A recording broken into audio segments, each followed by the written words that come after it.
श्रीमद् भगवद गीता 4 प्रकार के भक्तों का विवरण देती है। आर्त और अर्थार्थी, जो एक इंफीरियर काइंड ऑफ भक्ति है, अधिकांश इसी हेतु भक्ति की जाती है। और 2 जो हायर काइंड ऑफ भक्ति है वह है जिज्ञासु और ज्ञानी। भारतवर्ष जो एक समय स्पीयर हेड करता था, वो तभी अपने स्थान को पुनः प्राप्त करेगा जब वो इस जिज्ञासा को फिर से जागृत करेगा। और जिज्ञासा एक कई बार हम लोगों के ये जिज्ञासा बड़ी एक किताब हमने पढ़ ली, जान लिया, ये जिज्ञासा नहीं है। ये एक और कई बार इससे हम स्वयं को समझ लेते हैं कि हमने जान लिया एक किताब पढ़ने के बाद। तो वो वास्तव में वो जिज्ञासा नहीं, वो केवल एक इंफॉर्मेशन गैदर करने की क्यूरियोसिटी जिज्ञासा नहीं है। जिज्ञासा एक बहुत गहरी चीज़ है। और हम लोग कई बार, मैं हमारे स्कूल शिक्षा के बारे में भी है कि हम लोग बड़ी सुपरफिशियल अंडरस्टैंडिंग ऑफ थिंग्स से संतुष्ट हो जाते हैं और हमको लगता है कि हम जान गए। विज्ञान की किताबों में हम पढ़ते हैं और वही हम लोग कल पढ़ रहे थे, बीज से वृक्ष निकलता है और वृक्ष से बीज निकलता है। ये तो विज्ञान हमको समझाता है, लेकिन बीज से वृक्ष निकलने की प्रोसेसेस भी बताता है। लेकिन बीज से, आम के बीज से आम का वृक्ष क्यों निकलता है? तो वहाँ पे वो कहता है कि इट इज़ अल्टीमेट आंसर। वो कहेगा जीन्स हैं, जीन्स इस तरह से एक्ट करती है, रिएक्ट करती है। मनुष्य के उसमें भी देखा जाए तो 98% जीन्स हमारी फंगस की तरह हैं, लेकिन वो इस तरह से उनके अंदर एक्शन रिएक्शन प्रोसेस चलती है कि उससे एक मनुष्य निकल करके आता है। अब ये बड़ी एक अद्भुत चीज़ है। और अगर वैज्ञानिक से हम प्रश्न करते हैं और अल्टीमेट उत्तर पूछते हैं तो उसका उत्तर होता है it is the nature of things. ये कई सारे ऐसे गोलमोल शब्द हैं जो हम लोग उपयोग में लाते हैं। जैसे गोलमोल शब्द होता है चांस, बाई चांस, रैंडमनेस। ये बहुत सारे ऐसे शब्द हैं। हम लोग स्पिरिचुअल लाइफ में भी भाग्य इट डजंट एक्सप्लेन एनीथिंग। भाग्य से शब्द हमने यूज कर लिया है। उसी तरह से हम लोग इवन भगवान, अब भगवान को हम एट्रीब्यूट दे देते हैं और ओमनीपोटेंट, ओमनीसिएंट। और जीवन में जब पहली बार कोई ऐसा धक्का लगता है जहाँ पे हमको उनकी ओमनीपोटेंस को कोई ना कोई चीज़ चैलेंज करती है, तो हम कभी ये नहीं सोचते हैं कि शायद मेरा परसेप्शन गलत था, मेरी समझ गलत थी। नहीं, भगवान हमारी कसौटी पर खरा नहीं उतर रहा है, तो कसौटी हमारी परीक्षा भगवान की। तो ये बहुत सारी ऐसी चीज़ें हैं जिसमें हमारा मन घूमता रहता है, जिसकी कोई सीमा नहीं है। उसी तरह से एक वर्ड है नेचर।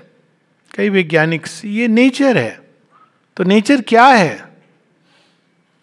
तो अब नेचर के पहले क्या है, इसके एक आंसर है अज्ञेयवाद, वी डोंट नो। ये एक ऑनेस्ट आंसर है। अगर कोई इंटेलेक्चुअल लेवल पे जाता है तो जो कहता है कि आई डोंट नो, पर आई डोंट नो के साथ जुड़ा होना चाहिए may be there is something which I can not know by this limited mind. ये एक ऑनेस्ट आंसर है, क्योंकि कुछ ना कुछ तो होगा जहां से निकला होगा। एक दूसरा उत्तर है जो बड़ा ही अटपटा है, नथिंगनेस। क्योंकि नथिंग से नथिंग ही निकलेगा। एक बड़ी सुंदर पुस्तक थी, एक साइंस जर्नलिस्ट ने लिखी थी कि the question of questions is why there is something in the universe instead of nothing. तो ये अगर नथिंगनेस है, अनलेस हम ये कहें कि उस नथिंगनेस में बहुत कुछ है जो भरा हुआ है जिसको हम नहीं जानते, जिसके साथ हम हमारी कोई भी अनुभव या अनुभव की जो क्षमता है वहाँ जाके फेल हो जाती है। हमारी सेंसेस, माइंड वहाँ हॉल्ट हो जाते हैं।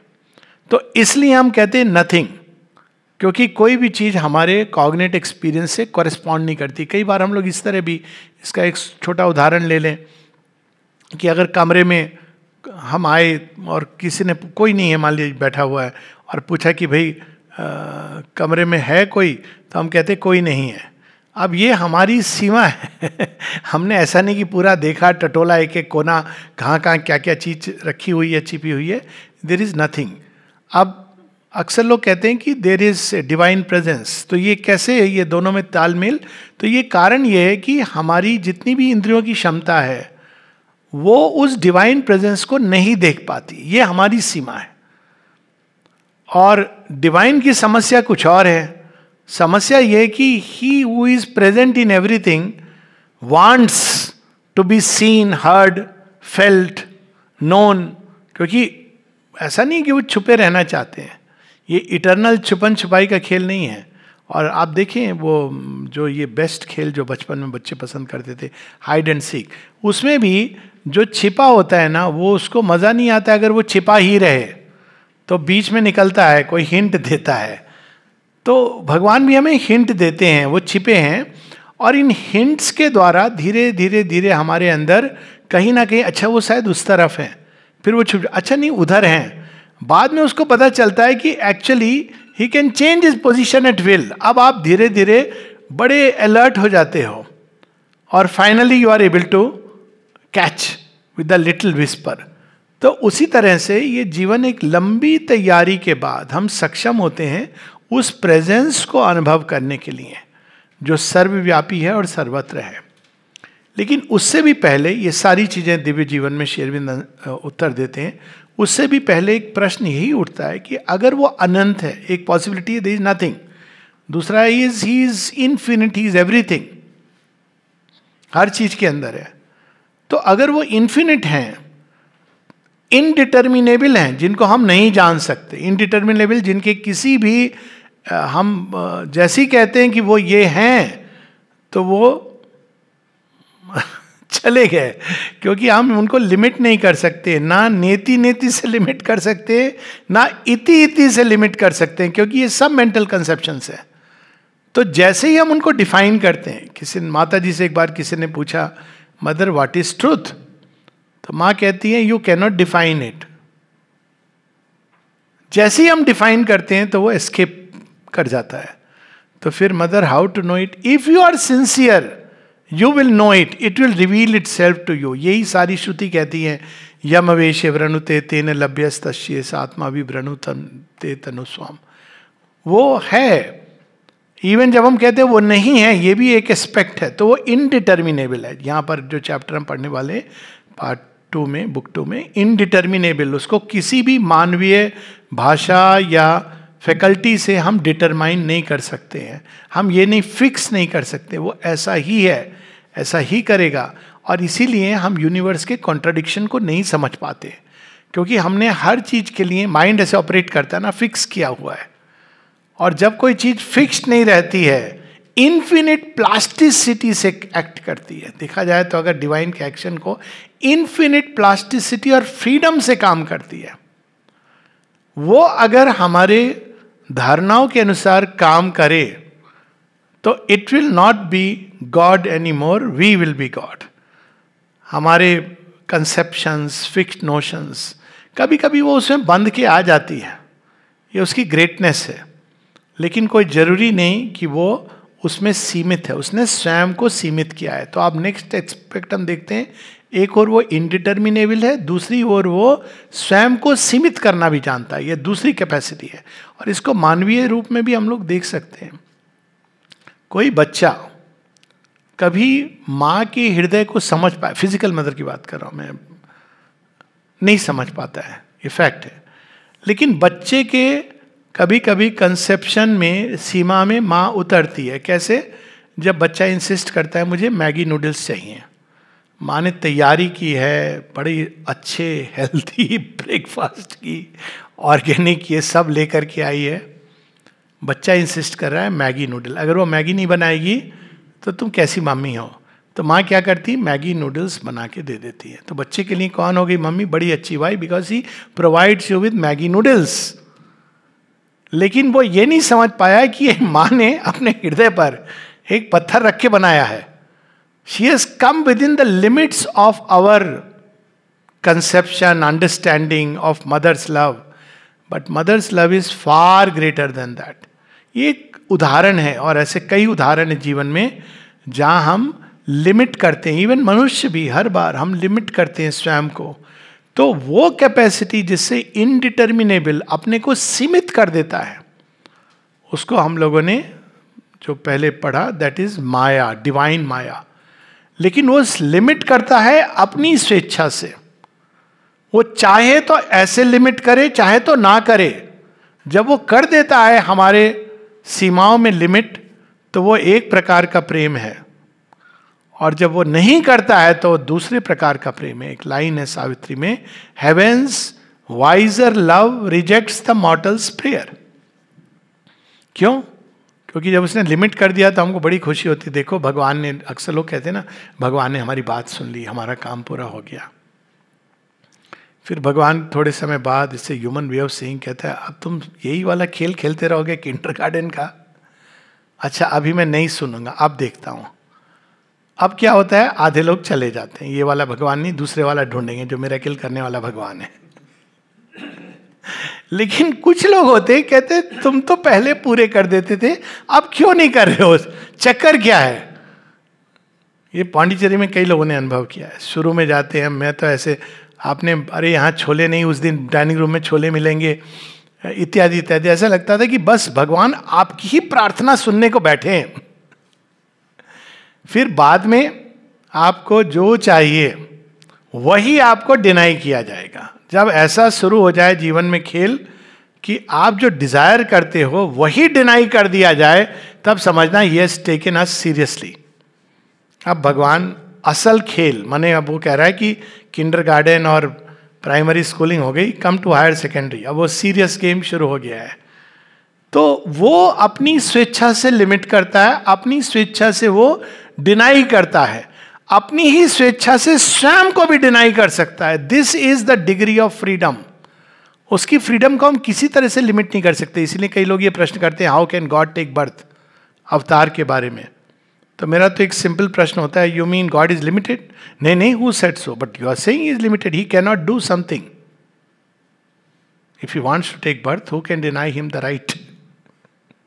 देखिए ये लॉजिक कैसे, लॉजिक के पैराडॉक्सेस देखिए, कि वो अनंत है इसलिए वो सीमित नहीं हो सकता, बल्कि वो अनंत है इसीलिए वो स्वयं को सीमित कर सकता है, क्योंकि उसके पास इन्फिनिट फ्रीडम है.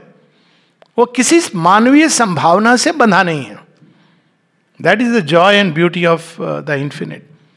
अब इसमें तीसरी चीज ये जोड़ती है कि सीमित करता है, ठीक है, लेकिन ये सीमित के साथ में एक पूरी जो प्रोसेस साइंस डिस्कवर करती है, वो कौन सी चीज है जो सीमाओं को डिटरमाइन करती है, और उसके थ्रू जो एंड आने वाला है उसको भी उसने प्रीफिगर किया हुआ है अपने अंदर.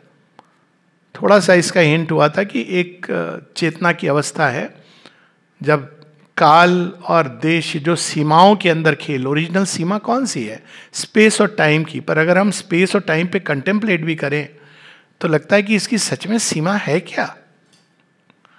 कहाँ शुरू हुआ है काल, किस मोमेंट पे पहला मोमेंट की दिस द मोमेंट, कहाँ जा रहा है, can we fix in for the limit space. Simplest meditation to get rid of all, कई समस्याओं का समाधान, माई $2 वर्थ क्या है. जब भी कभी बहुत समस्याएं आए, लगे अरे अब तो हम डूबने वाले हैं, माता जी कहती हैं contemplate the boundlessness of space. एक क्षण के लिए ये स्पेस, और केवल ये सीमित नहीं है, ये सीमित है जो असीम की ओर जा रहा है. स्पेस की कौन सी सीमा है, जब तक आप फिक्स करेंगे वो इंक्रीज कर गया है.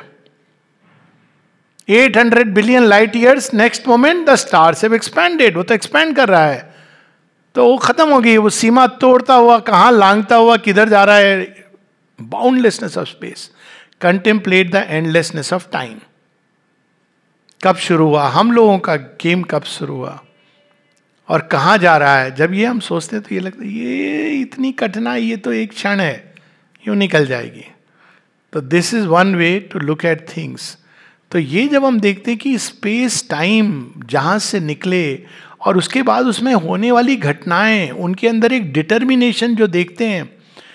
अगर ये केवल रैंडम एक्सीडेंट और चांस होता केवल, हालांकि उसमें भी थ्योरीज हैं रैंडमनेस की, प्रोबेबिलिटी एटसेट्रा, थ्योरीज हैं, साइंस एक्सप्लेन करने की चेष्टा करती है, लेकिन चांस के अंदर भी हम एक ऑर्डर्ड चांस देखते हैं। अगर हम इसको स्ट्रिक्टली साइंटिफिकली देखें तो डस्ट से मनुष्य तक की यात्रा, और हर चीज का अपना अपना घूम फिर के आती जाती हैं अपने स्थान पर। तो ये क्यों होता है, कैसे होता है, ये सब अब ये जो बुक 2 है इसमें ये विषय हैं, द नॉलेज नहीं, the knowledge and the ignorance, the spiritual evolution. तो ये दो चीजें हुई, एक हमारी अवस्था, इग्नोरेंस क्या है, सीमित, जो सीमा में सीमाबद्ध है वो इग्नोरेंट है। Ignorant is not complete absence of knowledge. Ignorance is कि मुझे ये पता है रिकॉर्डर यहाँ है लेकिन मुझे इसकी मैकेनिज्म नहीं पता है, लेट्स से किसी और को इसकी मैकेनिज्म पता है लेकिन उसको ये नहीं पता है इस दीवार के परे क्या है, एक बड़ी कॉमन प्लेस उसमें। तो इग्नोरेंस सीमाओं के भीतर ज्ञान, और सीमाओं के भीतर का ज्ञान सदैव इम्परफेक्ट होता है, क्योंकि जीवन सत्य सब एक कंटिन्यूटी में है। और ये सब श्री अरविंद धीरे धीरे हम लोगों को रिवील करेंगे, तो let me not jump the gun in over excitement. तो ये इग्नोरेंस है, और दूसरी ओर है नॉलेज, जो इन्फिनिट कॉन्शियसनेस, जो सारा संपूर्णता से किसी भी चीज को जानती है। तो इन दोनों के बीच क्या संबंध है, the infinite consciousness and the ignorance. अब यहां पर जो चैप्टर 1 है, इनडिटर्मिनेट्स, वो जिसको हम नहीं जान सकते, डिटरमाइन मतलब फिक्स नहीं कर सकते कि ऐसा ही होगा वैसा ही होगा, वो फ्रीडम है उसके अंदर स्वयं को डिटरमाइन करने की, कॉस्मिक डिटर्मिनेशंस, लेकिन वह डिटरमाइन करता है चीजें कैसे होंगी। एंड द इनडिटर्मिनेबल, जो बिल्कुल हमारे हर तरह की संभावनाओं के परिधि के परे है। तो इसको श्री अरविंद बहुत विस्तार से समझाते हैं। एज ऑलवेज हम लोग थोड़ा थोड़ा जगह जगह से पढ़ेंगे।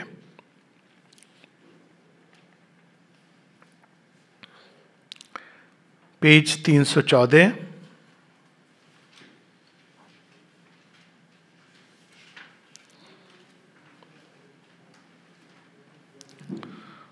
throughout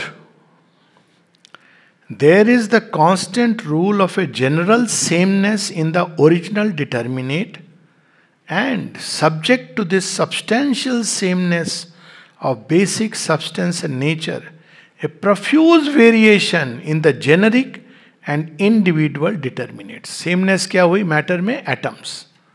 सेमनेस क्या हुई, इलेक्ट्रॉन प्रोटॉन न्यूट्रॉन, ये सेम।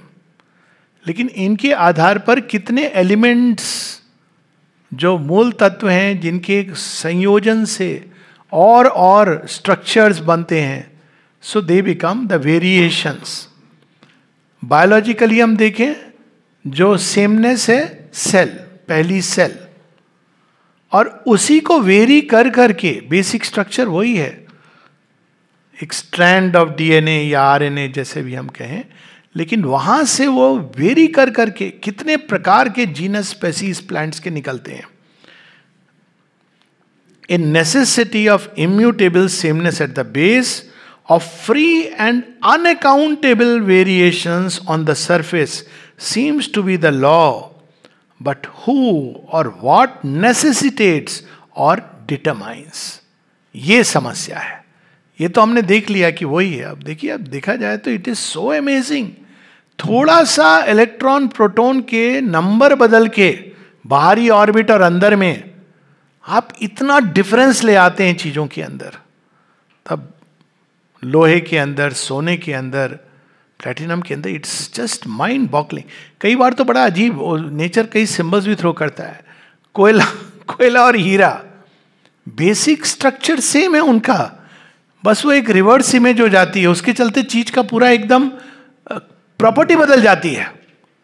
मतलब भगवान भी खेल खेलता है, प्रकृति खेल खेलती है, और उसे कितने सारे वो हम लोगों को रहस्य समझा रही है।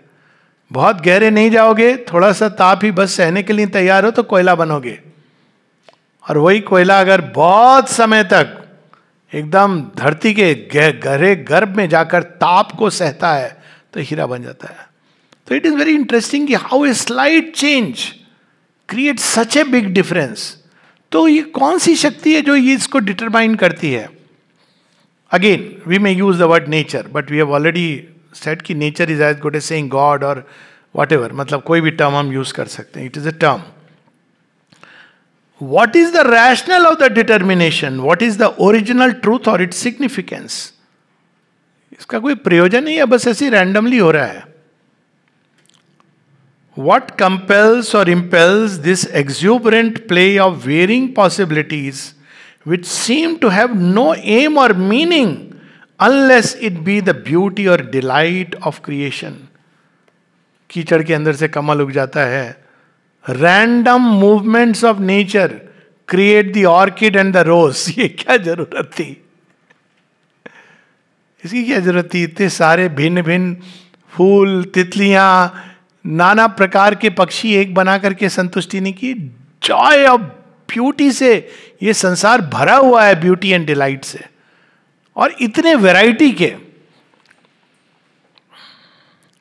A mind seeking A mind is seeking and curious inventive thought, a hidden determining will might be there, but there is no trace of it in the first and fundamental appearance of material nature. हमको ये नहीं पकड़ में नहीं आती है वो कौन सी चीज है, वो कौन सा मैकेनिज्म है जो जीन को स्विच, अब हम लोग ये वर्ड यूज करते हैं तो मैं तो यही समस्या होती है, जीन स्विच ऑन हो जाती हैं, स्विच ऑन, ये भैया स्विच कौन ऑपरेट, कौन सी विल है जो स्विच ऑन स्विच ऑफ करती है? हाथ में आ जाए तो बड़ा मजा आ जाए। कोई जरूरी है कि हेरिडिटरी डिजीजेज विल मैनिफेस्ट, अगर वो विल हाथ में पकड़ में आ जाए? कि आप इसके बड़े, ये सब प्रैक्टिकल चीजों के लिए हैं कि अगर वो विल जो डिटरमाइन करती है, क्या वो चीजों को दूसरा रास्ता दे सकती है? और यहीं पर वो श्री अरविंद कहते हैं, there is a freedom that walks in every face of fate. ये संभव है, लेकिन अगर हम उस ओरिजिनल उसको ढूंढ लें। एक बार दिलीप कुमार रॉय ने श्री अरविंद से पूछा कि वो सर आप तो बड़ा प्रयास कर रहे हो, लेकिन भला क्या कोई गधे को मनुष्य बना सकता है? श्री अरविंद कहते हैं बेशक बना सकता है, अगर उसको प्रोसेस पता हो। आप देखिए उनका उत्तर, अगर उसको प्रोसेस पता हो, by the way you can make an ass into a man.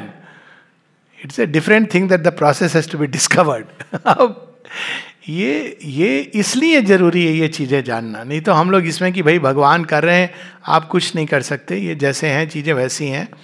और इसीलिए क्योंकि हम नहीं जानते, a first possible explanation points to a self-organizing dynamic chance that is at work. अब देखिए ह्यूमर श्री अरविंद का again and again. A first possible explanation points to a self-organizing dynamic chance that is at work, a paradox necessitated by the appearance of inevitable order on one side, of unaccountable freak and fantasy on the other side of the cosmic phenomena we call nature. Paradox है, chance है, पत्थर फेंके जा रहे हैं, अचानक ताजमहल खड़ा हो गया।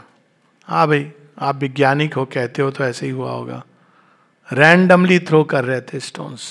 श्री अरविंद की लाइन एक सावित्री में, this world was not built by random bricks of chance, there is a meaning in each curve and line. एक एक चीज के पीछे हम नहीं जानते, ये हम कह सकते हैं कि we don't know. Honest admission कई जगहों पर तो नेसेसिटी और चांस का खेल चलता रहता है। I will just read a little bit, क्योंकि बहुत आनंददायक चैप्टर्स है, बड़े बड़े हैं।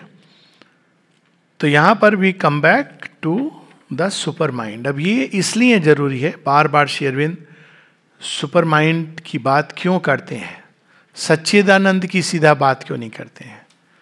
क्योंकि अगर हम सुपर माइंड का लिंक नहीं लाएंगे तो we will miss the meaning purpose of creation, will miss the goal of our complex journey. क्योंकि सच्चिदानंद तो सदैव हैं और कभी भी कहीं से छलांग लगा के उसमें जाया जा सकता है. लेकिन दैट डजंट एक्सप्लेन एनीथिंग. वो तभी तो ये एक अनब्रिजेबल खाई बना दी गई. उस पार सच्चिदानंद ब्रह्म है और इस पार उसका बिल्कुल विपरीत है. तो ये कहां से दोनों के बीच कोई जो खाई है कौन भरेगा? कोई है लिंक की नहीं. और वहां पे सुपर माइंड की जरूरत है, क्योंकि सुपर माइंड वह कड़ी है जो एक और सच्चिदानंद जो अनंत हैं उनकी संभावनाओं को अपने अंदर बास्केट में डालता है. समझिए, like a big square basket या क्यूब. तो वो सब को उसमें बटोरता है, उनको डिफरेंशिएट करता है. जैसे प्रिज्म होता है ना, सच्चिदानंद बिकम सतलोक, तपोलोक, चैतन्य लोक, आनंद लोक.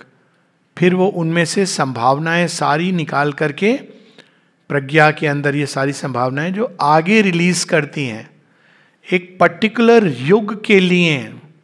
सारा रहस्य नहीं बता दिया जाता है. वो हिरण्यगर्भ की गोदी में आती हैं जो वेट कर रहे हैं कि अच्छा आप बताइए व्हाट नेक्स्ट. तो सुपर माइंड रिलीज करता है. किसके through? Overmind godheads के through. Overmind godheads further relays down the line. अब उसमें समस्या शुरू होती है. हर व्यक्ति जो ले जा रहा है वो समझ रहा है मैं ही हूं, और इस तरह की क्लैश एंड रेसल. पर उन सब के थ्रू, क्योंकि सुपर माइंड सब जगह है, ट्रूथ कॉन्शियसनेस, इन सब के थ्रू अपना प्रयोजन सिद्ध करता है. That is the beauty of creation. And justify the means. देखने में लगता है ये क्या हो गया. नल दमयंती की अगर हम स्टोरी, तो मतलब लगता है ये तो शुरू में it is beauty and at the end it is super beauty. बीच में तो बेचारे उनकी जिंदगी कहते देवता भी तबाह करने पर पड़े हैं, कलयुग भी कली भी तबाह करने पर पड़ा है, भाग्य भी ऐसा कर रहा है. लेकिन अंत में इस स्टोरी का एक अद्भुत अंत है. It is so delightful this story. अगर कोई उसको पढ़े, श्री अरविंद ने इसको प्रारंभ भी किया था ट्रांसलेट करना, कालिदास जी की कृति है, अद्भुत स्टोरी है. तो ये ऐसा लगता है ये जो तबाह करने वाली चीजें बीच में वो भी यूज होती हैं to make it fascinating, beautiful ultimately. अब देखिए वो सारे देवता आए, एक बस एग्जाम्पल इसी स्टोरी में से, सारे देवता आए कि हम शादी करेंगे दमयंती से. अब ये स्टोरी ऐसे भी हो सकती थी कि नल को उन्होंने वरण किया, हंस आया, उसने बताया, नल दमयंती मिले and they were happy here after. 3 घंटे की फिल्म.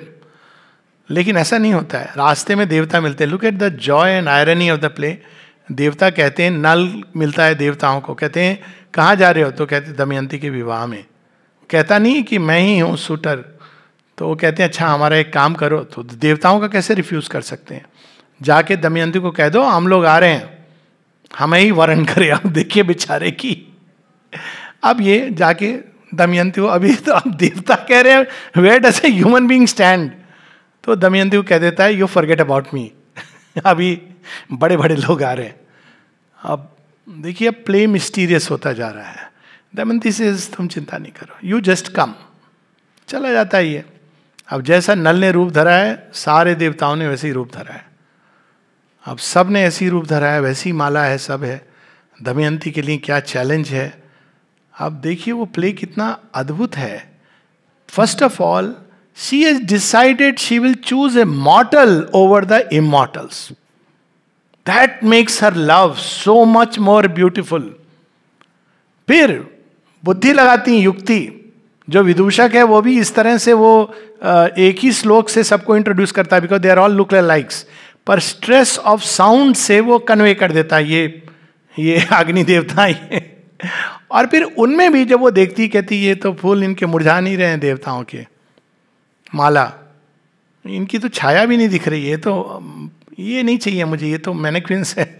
सॉरी, ये चाहिए जिसकी आंखों में आंसू भी आ सकते हैं. माला मुरझा सकती है, वो मेरे दिल का शोक समझेगा. जिसकी माला नहीं मुरझाती वो मेरे, जब मैं मुरझाऊंगी तो क्या समझेगा. तो वो वरण करती है, उसके बाद तो कहर टूट पड़ता है, और उन सब के बीच में अंत में फिर यूनियन होती है. Now see, this is a story where ends justify the means. अगर ये सब कुछ नहीं होता, Nala and Damayanti lived happily hereafter, कोई कहानी है? 4 ऐसी कहानियों के बाद वो प्रेम की जो अद्भुत संभावनाएं हैं वो कैसे प्रकट होती? नल दमयंती का प्रेम would have been any other ordinary प्रेम. तो इस तरह से वो डिटरमाइन करती चीजों को. उसके विजन में एंड इज ऑलरेडी देयर. ये हमको श्रद्धा रखनी है कि हम जिस रास्ते से ले जा रहे हैं, वो जो उंगली पकड़ के ले जा रहा है, वो ठीक उसने अंत निर्धारित किया हुआ है. That's why faith is required. तो ये सारी चीजें श्री अरविंद इसमें बताते हैं. पेज 331, 2-4 लाइन और पढ़ के हम लोग नेक्स्ट चैप्टर पे आएंगे. सब बहुत बड़े चैप्टर हैं, इनको आनंद से पढ़ने का विषय है, but naturally we can not treat. ये तो बस एक क्षीर सागर से हम लोग थोड़े थोड़े रसपान कर रहे हैं, और कहीं से भी करो आनंद का विषय. Page 331. The absolute is not limitable or definable by any one determination or by any sum of determinations. On the other side, it is not bound down to an indeterminable vacancy of pure existence. On the contrary, it is the source of all determinations. Its indeterminability is the natural, the necessary condition, both of its infinity of being and its infinity of power of being.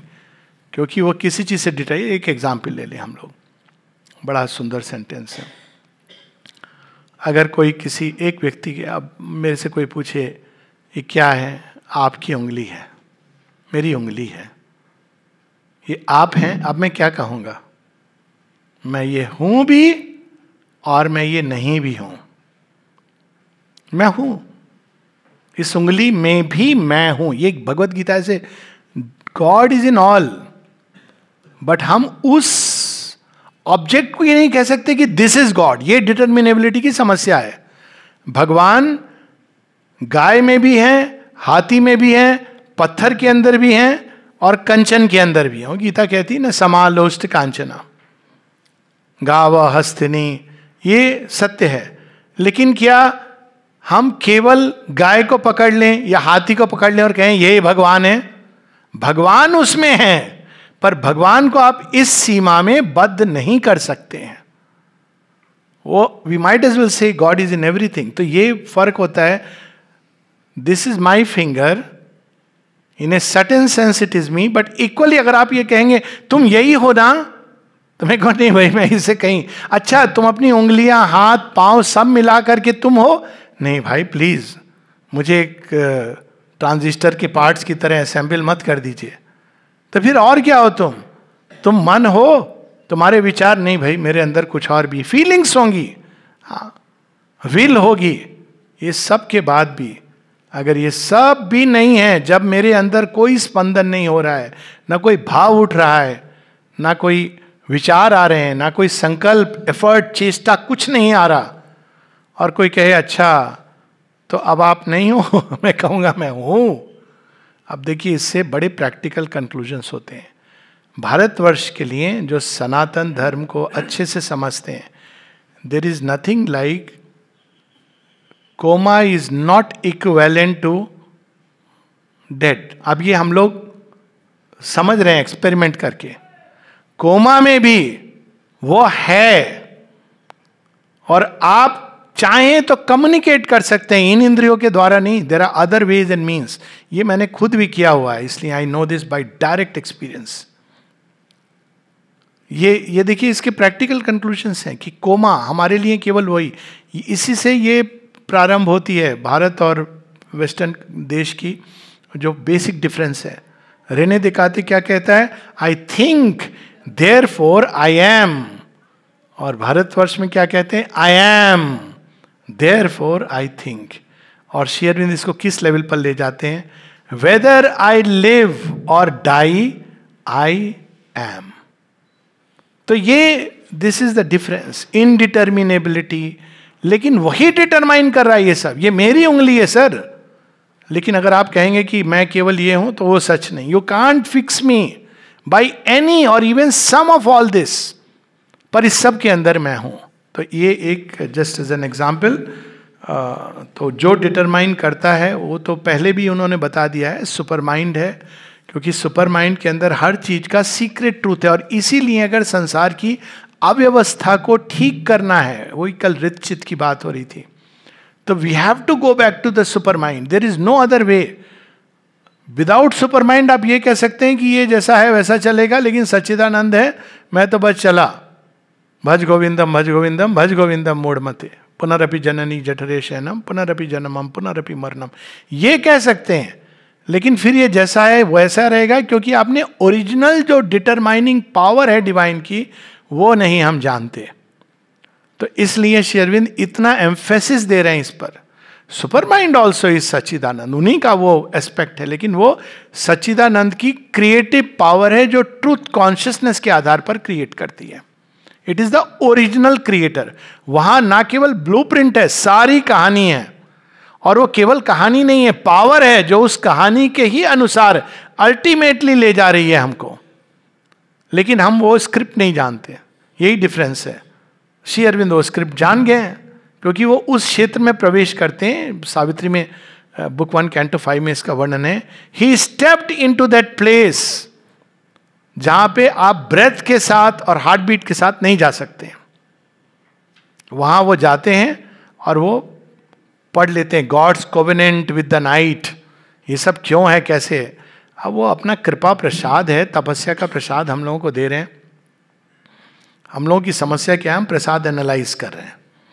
जैसे Godhuli picture थी ना गिरीश कर्नाड की, वो foreigner से शादी करता है, वो पहली बार ऐसे आई थी, मेम से शादी करता है, गांव का छोरा। तो वहाँ पे वो मंदिर में जाती है, वो प्रसाद देते हैं, तो वो कहती दिस इज डर्टी।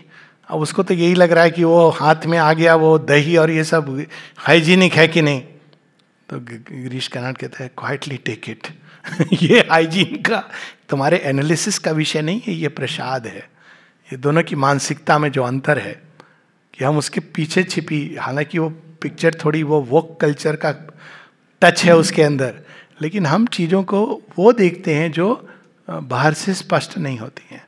तो एनीवेज, अब नेक्स्ट आता है कि वो ठीक है, देर is the ultimate Sachchidanand. Next chapter is ब्राह्मण, पुरुष, ईश्वर, माया, प्रकृति, शक्ति। अगेन हम लोग कई बार ये सब एक हैं। ये जो टेंडेंसी है माइंड की, तो एक चीज के, जैसे एक बार श्री अरविंद से किसी ने पूछा, sir I suppose consciousness is same as energy. Shri Aurobindo का उत्तर, if they are same why there would be 2 words needed, it can not be same. So that's where ये ब्रह्मन, ईश्वर, एक सेंस में हम लोग all this that is the Brahman, it is true. और ये बड़ा इंटरेस्टिंग, इसमें एक छोटा सा एक कन्वर्सेशन है। दिलीप कुमार रॉय, उनका रमन महर्षि से किसी ने पूछा, श्री अरविंद तो सुपर माइंड डिसेंट की बात करते हैं, डिवाइन के मैनिफेस्टेशन की, तो आपका इसके बारे में क्या कहना है? तो उन्होंने तो अपना stock answer, divine is everywhere, तो वो सब जगह है, तो डिसेंड कहाँ से करेंगे, क्यों करेंगे, इत्यादि इत्यादि। अब ये भी बड़े मजेदार थे, इन्होंने ये उत्तर भेज दिया श्री अरविंद को कि रमन महर्षि ऐसा कह रहे हैं, आपका क्या कहना है? तो श्री अरविंद कहते, yes yes he is there in everything and everywhere, but there are many planes of his self manifestation, many gradations of his self revealing. अब वो तो लगता है इतना पावरफुल लेटर है, हाँ हाँ सब जगह है, लेकिन यहां पर वो बता रहे हैं कि ये जो सब जगह सब चीज में हमको वो गलती नहीं करनी चाहिए जो नया नया नौ सीखिया, सब में ब्रह्म है। निकल गया बाहर, सामने से हाथी आ रहा था और हाथी, महावत कहता है भाई तू थोड़ा गलत आ रहा है, keep to the sides. Elephant के लिए एक ही रूल है, he walks in the middle of the road. वो लेफ्ट हैंड राइट हैंड नहीं जानता है, इतना भारी भरकम है वो नहीं चल सकता, वो बीच में चलेगा। तो ये कहता है अरे तुम मूर्ख हो, तुम्हें ज्ञान नहीं है, ये हाथी और मैं एक हैं। Elephant is Brahman, I am Brahman. कहता है भाई ये सब नहीं पता, किनारे हो जा। नहीं होता है, हाथी उसको पटक देता है, टूटा फूटा पहुंचता है गुरु के पास। कैसा ज्ञान आपने दिया? तो कहते हैं ज्ञान मैंने सही दिया, तूने आधा अधूरा इसका पालन किया। किस सेंस में? तूने अगर एलिफेंट ब्राह्मण और खुद को ब्राह्मण कहा, तो महावत को ब्राह्मण क्यों नहीं कहा जो कह रहा है तुम्हें कि किनारे हट जाओ? तो ये जो चीजों को टोटलिटी में देखने की दृष्टि है, of course there is one reality, there can not be two. आप उसको सोर्स कह लो, ताओ कह लो, ईश्वर कह लो, अल्लाह कह लो, फॉर गॉड सेक एनीथिंग कह लो, that doesn't explain much except the most logical common sensical conclusion कि there has to be one source, there cannot be multiple source. ये तो एक बेसिक, इसके लिए कोई किताब पढ़ने की जरूरत नहीं है, हमारा माइंड ही हमें ये बता देगा कि ऐसा नहीं हो सकता मेरा सोर्स कोई और हो, आपका कोई और। सोर्स तो एक ही होगा, ओरिजिन एक ही होगा। समस्या वो नहीं है, समस्या ये अनेकता की है। ये कहां से आई? उस एक इन्फिनिट सोर्स से। तो यहां पर श्री अरविंद ये 3 लेवल्स जगह जगह ये आती है जिस पर वही एक अपने आप को एक्सप्रेस करता है, क्योंकि वो इन तीनों टर्म्स में अपने आप को एक्सप्रेस करता है। तो एक है ट्रांसेंडेंट, दूसरा है यूनिवर्सल, और तीसरा है individual. Spirit, self and God, अलग अलग ढंग से ये हम कहते हैं। तो एज ए स्पिरिट कॉस्मिक, विश्व विराट, वो ब्रह्मांड में भी अपने आप को अभिव्यक्त करता है। कैसे अभिव्यक्त करता है? अगर हम स्टार्स को देखें, गैलेक्सी को देखें, सीमित दृष्टि अपनी ना रखें, तो ऐसा लगता है कि एक ऐसी गैलेक्सीज हैं, स्टार कॉन्स्टलेशंस हैं, जिनके चित्र हम देखें तो लगता है कि अद्भुत, आश्चर्यवत इंसान की, व्हाट ए वे, इनको कैसे किसने वीव किया है। लेकिन केवल यूनिवर्स नहीं, वो अपने को इंडिविजुअल लेवल पर भी अभिव्यक्त करता है। Each object of creation is a thought of God. Sherwin कहते हैं विराट के बारे में, ऑब्जेक्ट्स आर हिज लेटर्स। ये पर्वत क्या है? नहीं भाव आता है, अरे वाह, महान, ग्रेट, माइटी, स्थिर। क्या अद्भुत लगता है ना पर्वत को देख के। थॉट ऑफ गॉड देखिए, लेकिन कितना सुंदर, हर चीज में वेद है। लेकिन उसी पर्वत के अंदर जो लग रहा है कि बिल्कुल अछूता, पूरे संसार से ऊपर उठ गया है, उसी के अंदर से जीवन दायिनी प्रेम रूपिणी गंगा यमुना निकलती हैं, उसी पर्वत के अंदर से। This is symbol in creation कि ब्रह्म और माया, ईश्वर और उनकी शक्ति, पुरुष और प्रकृति एक है। एक सिंबल है, संकेत है। पहाड़, हिमालय एक ही जगह है, कहीं नहीं जा रहा, ये सत्य है। लेकिन यदि ये कहा जाए कि हिमालय सब जगह बह रहा है, क्या ये असत्य है? क्या गंगा में हिमालय नहीं है? क्या सागर में हिमालय नहीं है? सागर को सगर के नाम पर सागर कहा जाता है। क्यों? क्योंकि उसमें भी Ganga, that's how the name. वो तो पूरी स्टोरी है कि सागर बना कैसे, वो कौन सा असुर था पता नहीं, better to forget his name, वो पूरा गड्ढा हो गया था। तो गंगा जी कहती मैं कहाँ बहूं, जगह नहीं है, पाताल में चली गई, यहां भी आ गई, तो वहां पे आप चली जाइए। तो इसीलिए सागर का महत्व हो गया गंगा के समान। It is so beautiful. तो हिमालय एक जगह है, हिमालय गंगा में बह रहा है। और चूंकि सारी सिविलाइजेशंस आप देखेंगे कि नदी के आसपास डेवलप करती हैं, तो हिमालय का एक अंश, कण कण हमारे अंदर भी बह रहा है, सारी क्रीचर्स में बह रहा है। देखिए कितनी इंटरेस्टिंग चीज है। तो पुरुष और प्रकृति दो नहीं हैं, वो केवल मैनिफेस्टेशन में दो दिखाई देते हैं। हिमालय वहां है, यहां पर गंगा है, मैनिफेस्टेशन में। ओरिजिन में दे आर वन। ये श्री अरविंद इस पूरे चैप्टर में हम लोगों को बताते हैं। इसकी एक बड़ी इंटरेस्टिंग कहानी है।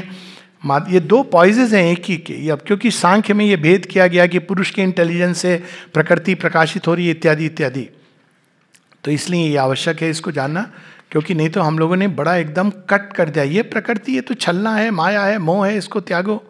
पुरुष में चले जाओ तो किसी ने माता जी से एक बार पूछा, मदर व्हाट इज पुरुष एंड प्रकृति? माता जी तो खेल करती हैं, कहती हैं I don't know, ask Nalini. क्योंकि नलिनी दा बड़े इंटेलेक्चुअल, वो काफी, तो नलिनी दा झट से कहते, oh if mother says she doesn't know I must say I am totally ignorant.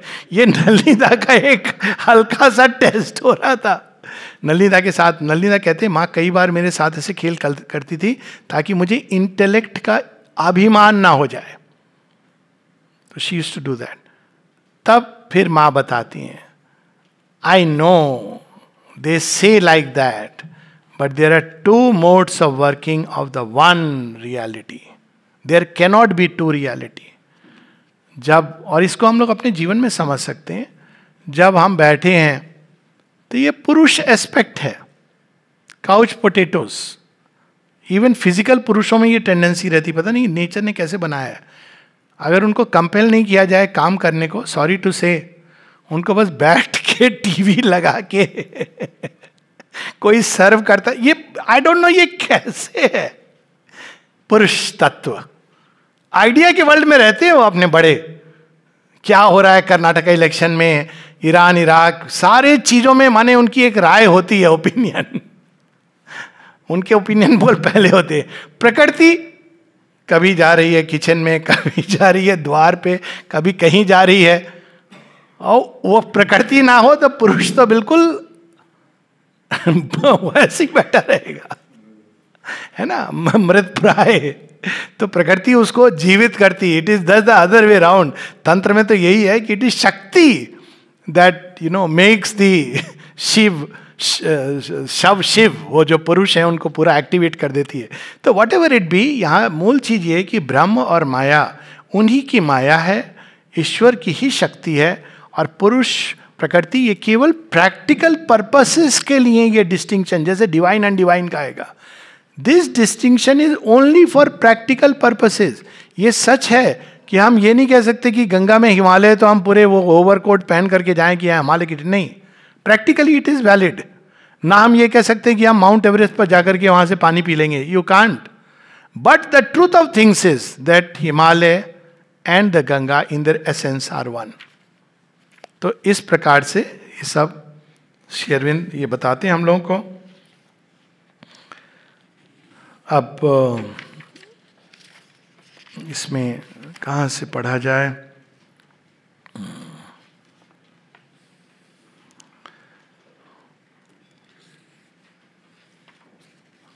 हाँ, माया के बारे में उनको जितना लोगों ने कहा है ना, समटाइम्स आई रियली फील कि कितना, और इसी कारण एक ऐसी ऐसी चीजें आई हैं भारत की परंपरा में जो नहीं आनी चाहिए। माया वो तो छलती है, प्रकृति वो तो बांधती है, वहां से आ गया स्त्री वो तो छलना है, ठगती, मतलब ये जो कॉन्शियसनेस मानसिकता में गई उसकी छाप पड़ी हुई है। और ये टाइम है to remove that and reset the balance. Shri Aurobindo इसी बैलेंस को तो रीसेट करते हैं जब कहते हैं अच्छा माया प्रकृति शक्ति उन्हीं को मैं सामने कर रहा हूं, and without her nothing can manifest. तो यहां पे पेज 356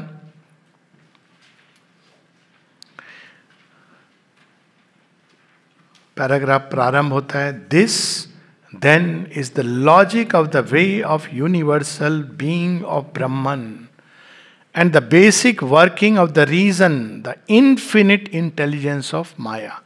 एक जगह श्री अरविंद कहते हैं logic of the infinite. Logic of the finite does not apply to the logic of the infinite. क्योंकि infinite ने तो देख लिया है, वो सारा प्रीफिगर्ड है उसके अंदर, काल का गत। तो हमारी जो लॉजिक है जो इमीडिएट चीजों से कंसर्न रहती है, it doesn't apply there. As with the being of Brahman so with its consciousness Maya, it is not bound to a finite restriction of itself or to one state or law of its action. It can be many things simultaneously, have many coordinated movements which to the finite reason may seem contradictory, it is one but innumerably manifold, infinitely plastic, inexhaustibly adaptable.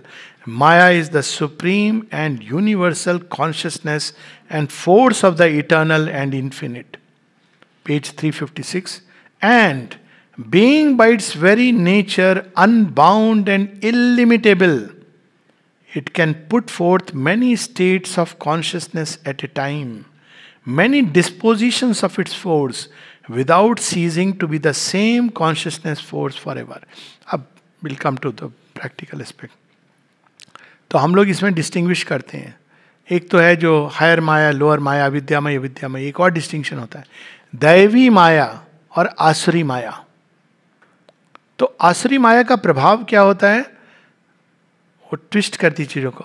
अहम ब्रह्मास्मि, मैं ही भगवान हूं, मैं ही भगवान हूं, तो मेरे हिसाब से सब कुछ चलना चाहिए. एक ईगो के अंदर ये ट्विस्ट आ गया. क्यों? क्योंकि I have to be mister right. Everybody believes he is mister right. Of course माया के प्रभाव में दिस अप्लाइज टू एवरीबडी. अब ये जो एक आसुरी माया क्या करती है, वो चीजों को परवर्ट कर देती है. आसुरी माया का ही प्रभाव है कि वो श्री कृष्ण में दुर्योधन मैजिशियन देख रहा था उनके विराट रूप में, और दैवी माया के कारण अर्जुन उनके अंदर डिवाइन बीइंग देख रहे हैं. तो ये आसुरी माया हमारी थिंकिंग को, हमारी फीलिंग्स को ब्लॉक कर देती है, डाउट्स थ्रो करती है, डिस्पेयर थ्रो करती है. एक वो चीज दिखाएगी जो डार्क स्पॉट है और बाकी सारा नहीं दिखा पाएगी. आसुरी माया ही जो हमको डिवाइन लॉ के अगेंस्ट रिवोल्ट करने को तत्पर कराती है. तो ये एक आसुरिक माया है और नाना प्रकार के उसके एक्शन होते हैं. श्री अरविंद इसको विस्तार में बताते हैं सावित्री में, बुक 2 कैंटो 7 and 8. वो कैसे रूप धर सकती है आसुरी माया? कालनेमी. अब देखिए मॉडर्न टाइम में कालनेमी ने क्या रूप धरा है?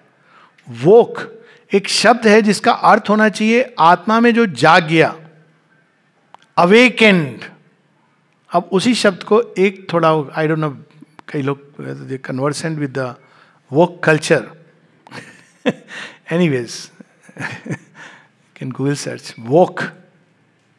अब वोक जो होता है वो सारी समाज को अस्त व्यस्त करके नहीं, ये सब चीजें जो हैं वो नहीं, हमारा मन डिसाइड करेगा. एक अलग फ्रीडम को वो प्रकट करना चाहता है. आसुरिक फ्रीडम इस तरह की फ्रीडम होती है, स्वतंत्रता और स्वच्छंदता में वो भेद नहीं जानती है. तो ये एक होती है एक आसुरिक माया जो डिल्यूट करती है, मोह से ग्रसित करती है हमको, जो दुर्योधन को ये बताती है कि हमारी आर्मी के सामने दिस इज नथिंग. और दूसरी होती दैवी माया. तो अर्जुन के ऊपर युद्ध के पहले श्री कृष्ण वैष्णवी माया का प्रभाव डालते हैं. ये दैवी माया है जो उसका हृदय करुणा स्नेह से भर देती है. Divine is beyond, as we have said, divine is beyond. Both vidya and avidya are held in the divine maya together. तो ये अपनी दैवी माया, और अर्जुन का तो बेचारे वैसे ही थे मोम जैसे. अरे कान्हा ये क्या मेरे सामने, इनको कैसे तीर चलाऊं, मेरी तो सारी विद्या धरी की धरी रह गई, कहाँ लाके खड़ा कर दिया आपने मुझे. ये श्री कृष्ण की प्रेरणा से हुआ था. और फिर जब वो जाते हैं, अब श्री कृष्ण, उन्होंने ये दैवी माया का आक्रमण किया था, वही उसको धीरे धीरे हटाते हैं, क्योंकि उनको पता है कि ये युद्ध के बीच में ये इसको होने वाला है. तो ये बेटर है कि ये सारे डाउट्स इसके अभी मैं क्लियर कर दूं. तो ये दोनों प्रकार की माया कई लेवल्स पर ऑपरेट करती है, हर चीज के अंदर ऑपरेट करती है और उसको लिमिट करती है. और इसी के लगभग एंड में पेज 378, उसमें पूरी मैकेनिज्म बताते हैं. The being can have 3 different states of its consciousness with regard to its own eternity. The first is that in which there is the immobile status of the self in its essential existence, self absorbed or self conscious, but in either case without development of consciousness in movement or happening. तो ये timeless eternity, जब वो बैठा है, कोई व्यक्ति बस बैठा है, लेकिन भगवान के केस में ये भी नहीं कह सकते कि बैठा है, क्योंकि कहाँ बैठा है ये समस्या. ये भी नहीं कह सकते कि खड़ा है बस कुछ नहीं. That's the one status. Second is its whole consciousness of the successive relations of all things belonging to a destined or an actually proceeding manifestation, in which what we call past, present and future stand together as if in a map of settled design, or very much as an artist or painter or architect might hold all the details of his work viewed as a whole. अब वो manifestation का पूरा road map timeless vision में वो सब सामने में है. और वो केवल टोटलिटी का नहीं है, हर किसी का, एक एक एस्पेक्ट का. The third status is that of A processive movement of consciousness force and its successive working out of what has been seen by it in the static vision of the eternal. This is the time movement. वो जो हम लोगों ने बात की थी एक artist की, श्री अरविंद वही एग्जाम्पल दे रहे हैं कि एक जब उसने प्रारंभ नहीं की है पेंटिंग, दूसरा पेंटिंग का एक मानचित्र है, तीसरा जब वो एक्सप्रेस करेगा तो वो टाइम स्पेस में होगा, सारा का सारा एक साथ नहीं एक्सप्रेस होगा. लेकिन ये तीनों एक ही हैं, ये तीन अलग अलग नहीं हैं. ये हम लोगों के लाइफ में भी है. कोई अगर पूछे कि जब आदमी बैठा है और जब वो लिख रहा है तो ये दोनों अलग अलग हैं, आप वो दूसरे व्यक्ति हो क्या, तो हम कहेंगे भाई साहब एक ही व्यक्ति है. जो चुपचाप बैठा था वो भी वही व्यक्ति है, जो बोल रहा है वो भी वही व्यक्ति है, और जिसने बोलने का प्रारंभ किया था, अंदर ही अंदर आइडिया उसके अंदर ब्रूट कर रहा था, वो भी वही व्यक्ति है. लेकिन डिवाइन के अंदर ये चीज़ें साइमल्टेनियसली होती हैं. That is the only difference. तो ये जो हम लोग डिवाइड करते हैं कि ये कोई और है जो संसार चला रहा है, ये कोई और है जो इमोबाइल बैठा हुआ है, दिस इज एन एरर. यहां पर श्री अरविंद हमको ये बता रहे हैं. पेज 379 पर दिस बीच में आता है. दिस साइमल्टेनिटी में seem to the finite consciousness tied to the moment vision a magic of the infinite, a magic of Maya. थोड़ा 2-3 लाइन नीचे. But to an infinite consciousness, such an integral simultaneity of vision and experience would be perfectly logical and consistent. All could be elements of a whole vision capable of being closely related together in a harmonious arrangement. So ये सब एक ही reality का एक aspect है. We should not cut it into bits and parts and say कि this is different, that is different. Yes, it is different from the point of view of expression. लेकिन being एक ही है, उसकी अलग अलग गति है. एक जब वो सोई हुई है प्रकृति अंदर में, दूसरा जब वो प्रकृति अब उद्यत है कर्म करने को, और तीसरा जब वो रिलीज हो जाती है मैनिफेस्टेशन के अंदर, पेंटिंग स्टार्ट कर देती है. So this is the only difference. And we will stop. We can stop here because now the next 2 chapters are different chapters. अगर कोई एक क्विक क्वेश्चन है we can take that. क्योंकि हम लोग 10 बजे रुक रहे हैं तो 5-10 minute. If there is a question. नहीं तो हाँ, आसुरी और दैवी माया. वैष्णवी माया वो है जो अच्छा नहीं, वो एग्जाम्पल नहीं लूँगा, बुरा मान जाएंगे लोग. जो आपको खाली स्नेह से भर करके, ये तो वो जो गीता में होता है उसके एग्जाम्पल से समझाता हूँ.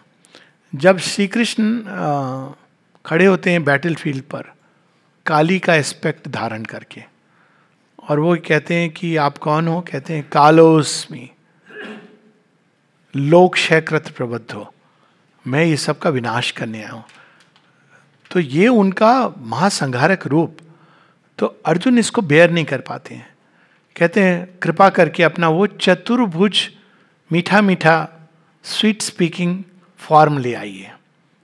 अब देखिए आप, वो दोनों एक ही हैं, लेकिन वो चतुर्भुज रूप बड़ा प्रिय होता है। विष्णु भगवान कितने, अब जो बैटल फील्ड पर जो खड़े हैं श्री कृष्ण वो अलग हैं, और उनका वो जो दूसरा रूप है जहाँ वो बड़े प्रेम से कह रहे हैं अच्छा तुम ये मक्खन खाओगे, ये वो जो स्निग्धता, जो स्नेह जिससे हम ये सारे संसार में बंधे होते हैं एक दूसरे के साथ, परस्परता, टूट नहीं जाते, बिखर नहीं जाते, वो भी एक डिवाइन का एस्पेक्ट है। वो हम वैष्णवी माया जिसके प्रभाव में हम, और आसुरी माया क्या करती है, डिवाइड करती चीजों को बुरी तरह। जहां भी डिवीजन की प्रवृत्ति स्ट्रांगली आ रही है वहां आसुरी माया का प्रभाव है। देवी माया, वैष्णवी माया सबको जोड़ के रखती है through the cord of mutual affection, sympathy, care, tenderness, कोमल भाव, ये सब वैष्णवी माया, ये जरूरी है। फ्रॉम आसुरी माया को नेगेट करने के लिए ये माया जरूरी है, लेकिन we have to go beyond both to arrive at the one. अब श्री कृष्ण तो दोनों से अप्रभावित हैं और वो दोनों को यूज कर रहे हैं। वो ये नहीं कहते कि घटोत्कच को मैं नहीं लाऊंगा, घटोत्कच को भी ले आते हैं जो पूरा आसुरी माया का वो यूज करना जानता है, इसीलिए रात को उसका प्रभाव है। वो विजन है डिवाइन माया का, वेर जहां वो असुर को भी यूज कर रहे हैं और देव को भी। क्यों? क्योंकि वो यूज कर रहे हैं फॉर ए प्रीफिगर्ड एंड, जो धर्म के अनुसार, dharma in the sense unfolding of the divine. Prefigured and क्या है? Yudhishthira on the throne. क्यों? क्योंकि वो धर्म का प्रतिनिधि है, ये प्रीफिगर्ड एंड है। उसके लिए अब देखिए डिवाइन माया वो घटोत्कच को भी खींच के ले आती है युद्ध क्षेत्र में।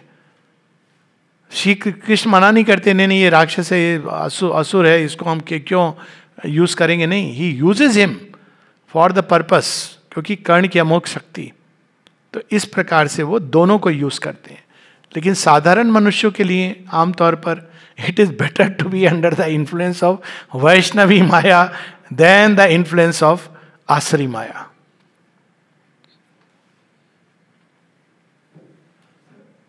हाँ,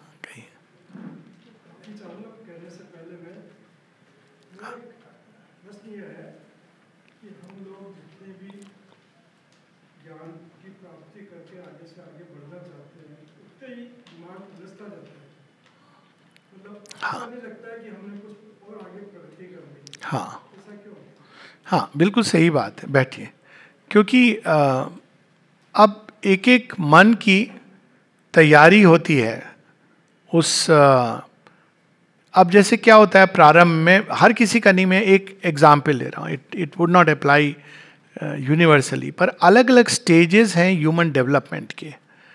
तो किसी का मन तैयार होता है, किसी का हृदय तैयार होता है, किसी का संकल्प तैयार होता है। पहली चीज़ तो ये है, हर व्यक्ति ज्ञान प्रधान प्रारंभ नहीं करता है। कई हैं जो भक्ति से ज्ञान को प्राप्त करते हैं, कई हैं जो सेवा करके ज्ञान को प्राप्त करते हैं। तो पहली चीज़ तो ये है। अब वहाँ पे आ जाएं जो ज्ञान की प्राप्ति ही चाहते हैं उस दिशा में, तो माइंड, जो मानव मन है, वो बहुत सीमित कंसेप्शंस में उलझा रहता है, और वो डिवाइन तो ये सारे कंसेप्शंस खोल देते हैं अनंतता की ओर। तो मनुष्य के मन के लिए ये शॉक लगता है, क्योंकि वो कोई भी चीज ऐसा कंसेप्ट नहीं होता जिसको होल्ड कर सके। और ह्यूमन माइंड को चाहिए कि आप कुछ तो बताओ, कोई सॉलिड कंक्रीट चीज जिसको हम होल्ड कर सके। सच तो यह है कि अनंत आपको कोई कंसेप्शन नहीं देता है होल्ड करने को। तो तरीका क्या है? ईश उपनिषद बताती है, progressively you have to enlarge your conceptions till they merge into the infinite. तो ये एक प्रोग्रेसिव चीज है, इमीडिएटली नहीं होगी, लेकिन अगर हम, जैसे दिव्य जीवन है, इसका रोज रोज सेवन करते रहें तो ये हमारे मन को थोड़ा थोड़ा खोल करके, तो ये भगवान तो ऐसे ही करते हैं। तो दो तरीके होते हैं, जब कोई छोटी सी चीज़ है उसको आपको खोलना है। एक होता है जबरदस्ती, तो टूट जाएगी। एक होता है धीरे धीरे आप उस गैप को एनलार्ज करते हो। तो ये भगवान धीरे धीरे उसको एनलार्ज करते हैं टिल ए टाइम कम जब प्रकाश ज्ञान स्वतः स्फूर्त हो जाता है। तो it's a slow process, gradual process. अगर हम रोज सेवन करते रहेंगे formula the life divine, 1 paragraph 3 times a day, तो after some time it will turn out to be 1 chapter 3 times a day। फिर वो बस अबाध गति से, मन नहीं करेगा रुकने का। तो दैट इज द प्रोसेस। आएगा, समय के साथ। भक्ति के द्वार से भी आ सकता है, जैसे कल बात हो रही थी, क्योंकि भगवान, ये तो सब भगवान के हाथ में सब कुछ है दे देना, यही हम लोग पढ़ रहे हैं। लेकिन अगर मन तैयार नहीं होता है तो जब ज्ञान आता भी है तो वो ना उसको एक्सप्रेस कर पाता है, ना पूरी तरह रिसीव कर पाता है। तो इंस्ट्रूमेंट अगर बनना है तब ये मन की भी विशालता, प्लास्टिसिटी जरूरी है। यही हम देखते हैं कि स्वामी विवेकानंद और श्री रामकृष्ण परमहंस का अंतर। श्री रामकृष्ण परमहंस विवेकानंद को क्या कहते हैं? यू आर माई शक्ति। क्यों? क्योंकि रिसीव तो उन्होंने अद्भुत, वो ही उन्हीं का ज्ञान है। स्वामी विवेकानंद से किसी ने पूछा कि अरे आप तो इतना अद्भुत है, कहते मेरे जो गुरु हैं मेरे जैसे 1000 क्रिएट कर सकते हैं, लेकिन Shri Ramakrishna would not be able to speak like this. जो स्वामी विवेकानंद का मन है वो तैयार है उसको एक्सप्रेस करने के लिए। ये अंतर होता है। अब श्री अरविंद के लिए तो किससे वो बुलवाएं, तो खुद ही उन्होंने सारा लिख दिया। उन्होंने कहा I will not leave it to my disciples, मैं ही कर देता हूं, तुम्हारे लिए बस समझने का काम काफी है। तो उन्होंने थोड़ा सिंप्लीफाई कर दिया, क्योंकि वो जिस अनंतता में चले गए, कहा मानव मन, इस कारण से।